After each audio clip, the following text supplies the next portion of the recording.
Assalamu alaikum wa rahmatullah. This is Wasila Inspiring Leadership. Here's something to think about.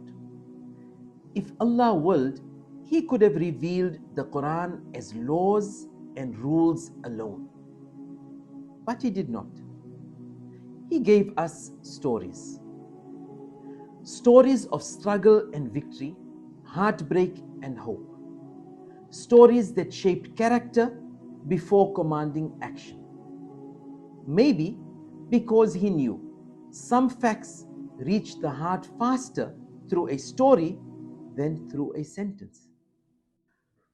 One of the most powerful stories in the Quran is that of Prophet Yusuf alayhi salam, Joseph, peace be upon him. It begins with a dream. I saw 11 stars and the sun and the moon. I saw them prostrating to me. Now, before that dream became destiny, he was betrayed by his own brothers, sold into slavery, thrown into prison. Yet, his language remained one of patience, humility, and hope. And when he finally met those same brothers again who had betrayed him, he didn't say, "Look at me now." He said, "No blame upon you today. May Allah forgive you." Now that's what stories do. They train the heart before they test it. They show that leadership begins in silence, patience, and mercy, long before it becomes power. I grew up in a home where words carried weight. My mother's calm voice could turn a lesson into light. My father's energy, bold, sometimes fiery, could make silence feel like a decision. Between her softness and his strength, I learned that language has two currents, one that feels and one that acts.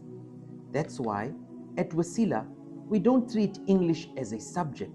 We treat it as a living bridge between emotion and expression, between reflection and action.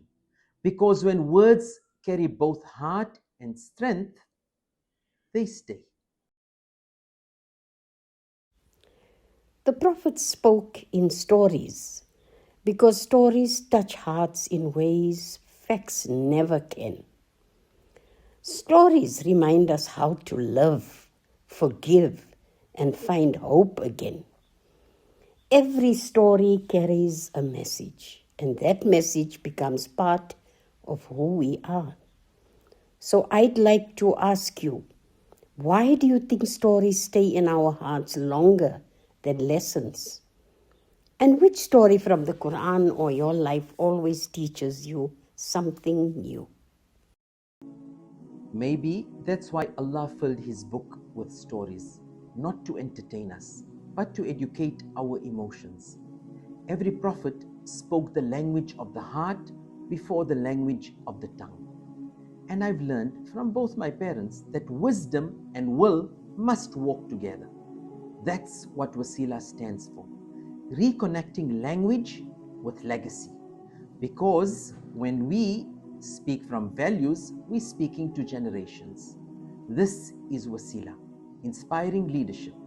Reflect, respond, reconnect.